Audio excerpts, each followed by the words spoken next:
तर शेतकऱ्यांच्या कर्जमाफीवरून विरोधकांनी सरकारलाच धारेवर धरलं।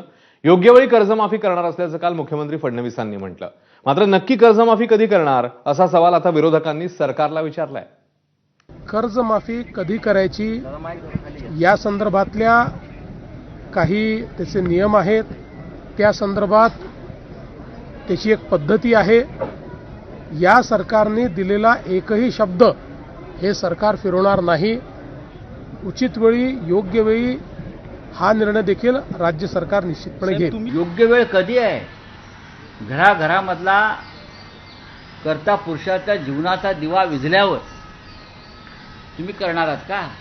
तुम्ही निवडणुकीच्या तोंडावर कर्जमाफी करून प्रेताच्या टाळूवरचे लोणी खाणारे लोक आहात। त्यांनी ठरवलंय आता की शेतकऱ्याची कर्जमाफी बरोबर वेळ येईल तेव्हा करू। आता ती बरोबर वेळ कधी येईल हे पांडुरंगालाच माहिती। ती वेळ यायला 4.5 वर्ष आहेत। तर मला नाही वाटत की आज का आज उद्या काय आपल्याला सरसकट कर्जमाफी होणार आहे।